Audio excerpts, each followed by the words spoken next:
So you're a successful businessman. What made you want to be tested for dyslexia? I was tested because my son was tested at school 7 years previously. So I've known that I'm dyslexic for probably the last 18 months. I should say I've had it confirmed that I'm dyslexic for the last 18 months. And it's because my son was tested about 7 years ago when he went into senior school. And he had a lot of similar traits to me. And I can remember actually telling the teacher at the time when we went in, saying, oh, we think he might be dyslexic. And I was saying to her, well, he's just a bad speller like me. You know, his writing is not very good like me, you know. And, subsequently, obviously, as we found out, that the reason he's very similar to me is because I had dyslexia. How did you feel about your cognitive abilities when you were growing up? At school, I was in the lower half, probably the lower quarter of most of my lessons. I enjoyed school. I think to most intents and purposes, I find a lot of subjects quite challenging, though. Certainly, English was very difficult for me. I love reading, so ironically, being dyslexic, and I think dyslexia affects people very differently. But I can't get enough of reading, and I think that really sort of helped me at school because the writing side of things was very, very difficult. I guess written subjects especially were tough, even though, I loved the adventure of history, and I loved the structure of the geography lessons that I went through because they were very well structured in a storytelling manner. And ironically, now that I know that, the challenges that I have, that was the way that they taught me those particular subjects was a lot easier. And then what about when you got into work? What sort of trajectory were you on, and how do you think your way of thinking interacted with that?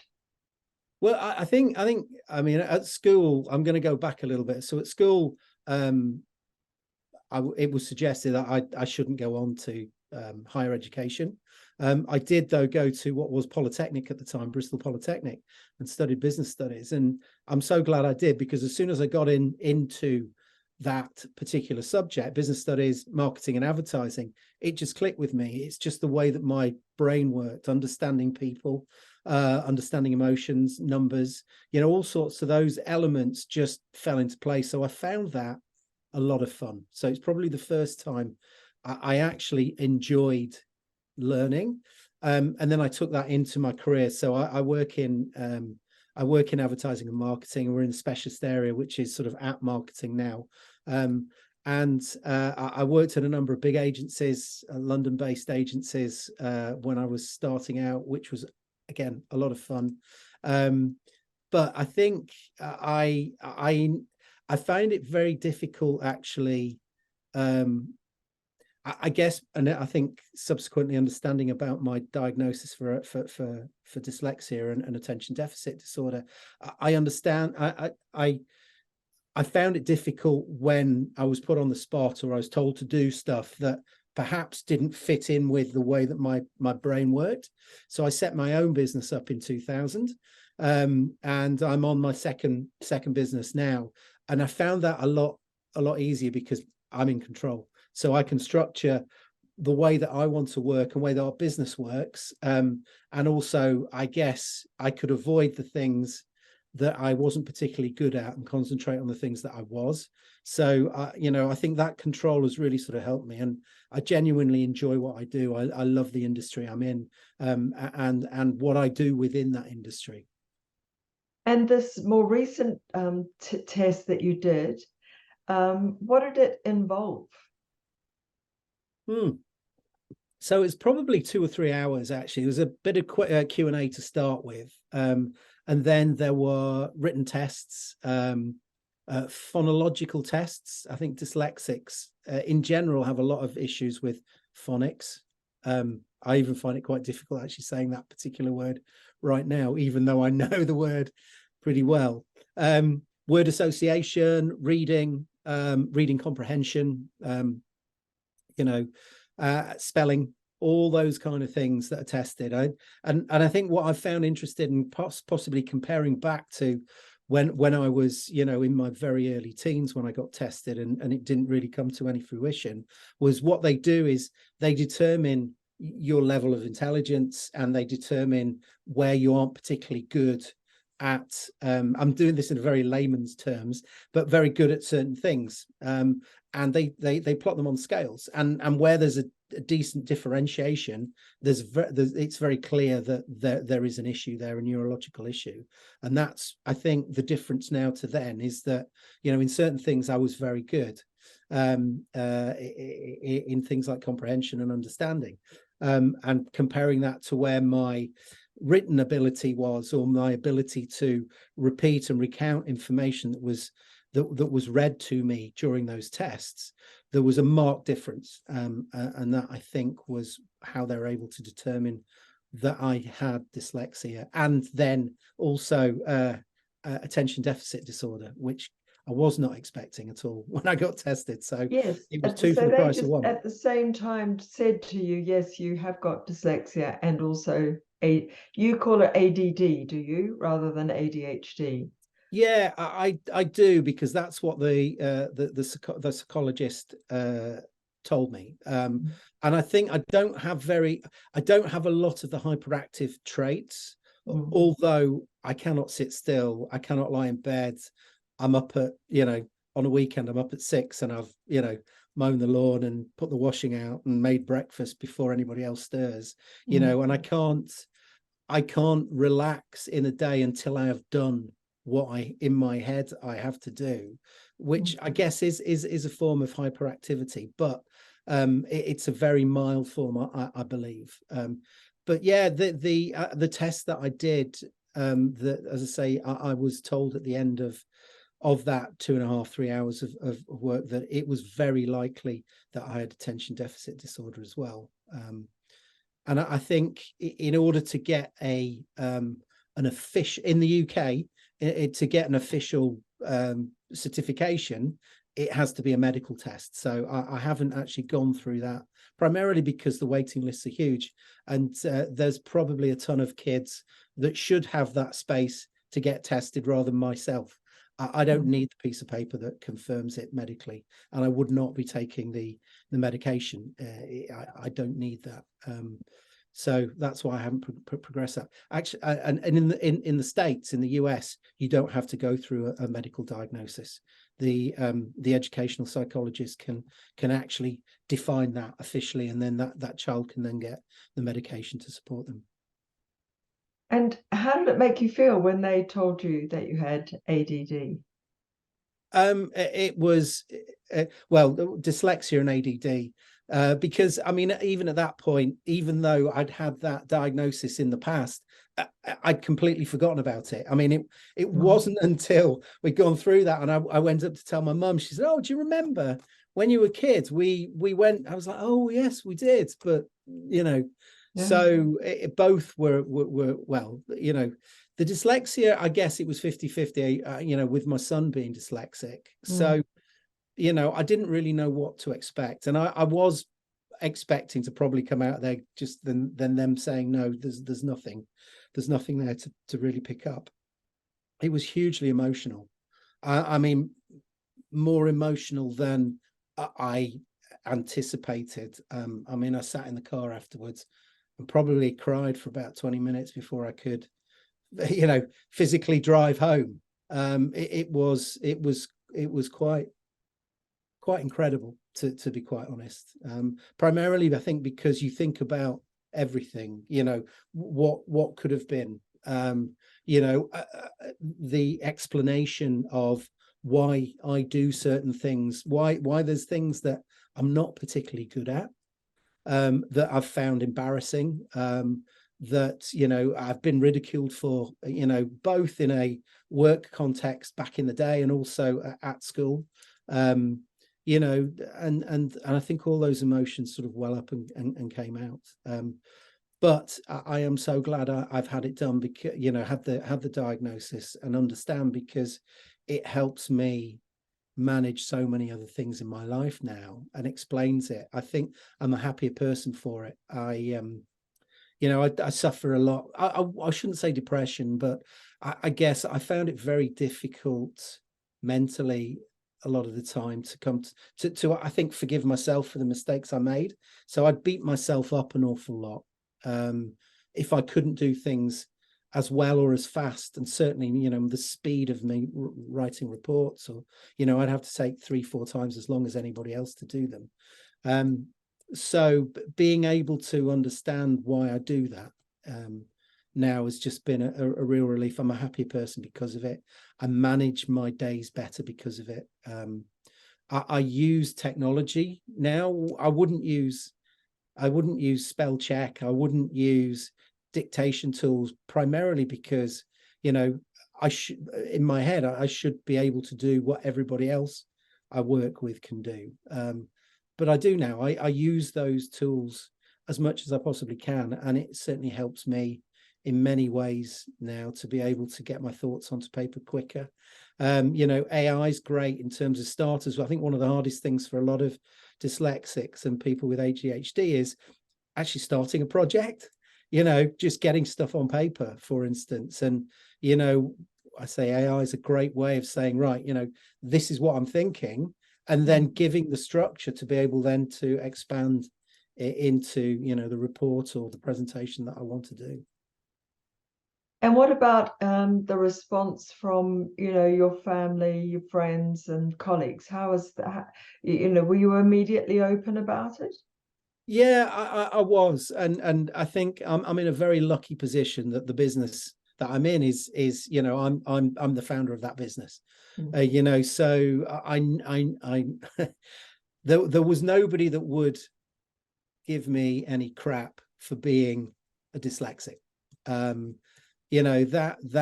So I was kind of in a safe environment, and when I shared it with my immediate colleagues at work, there was a nod of understanding, and yeah, I get it. That explains why your emails are constantly full of mistakes, even though you've supposed to have run it through spell check. So that was relatively easy, and I think it's also good. I was able to say, in the work environment to the rest of the company that, this is what I've got. And, there were a number of people that actually caught up with me over the course of a few days after that, saying, hey, I've got this and I've got that. And, it was a huge relief for those guys that they could be open about that and not have to mask it anymore.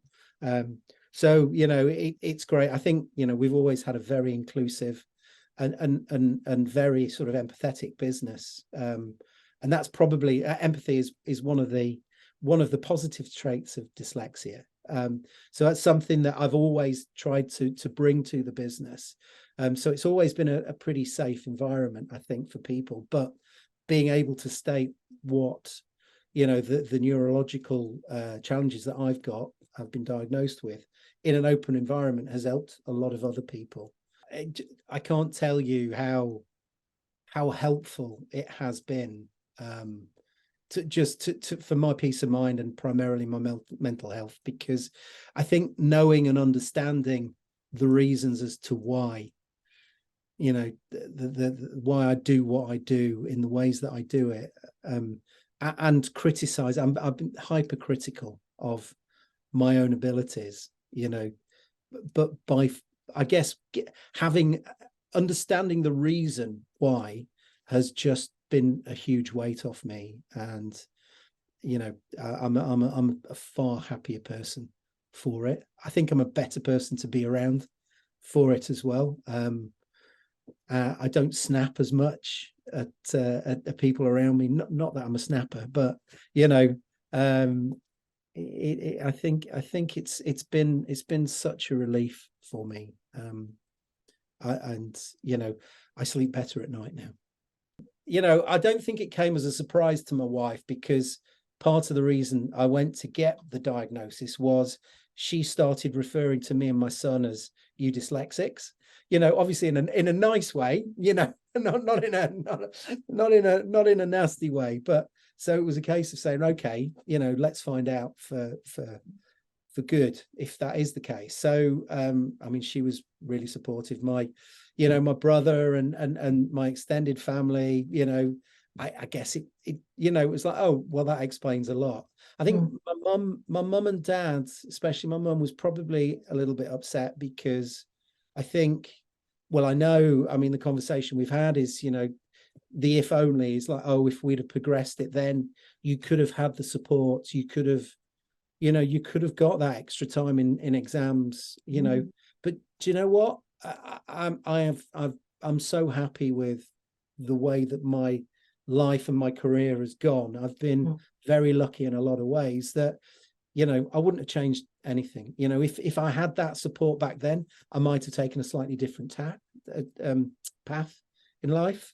And the path that I've trod has been, perfect for me. So, and being tested for ADD and ADHD has become much more common for adults these days. And some people within the kind of world of psychology have been saying that it's become fashionable.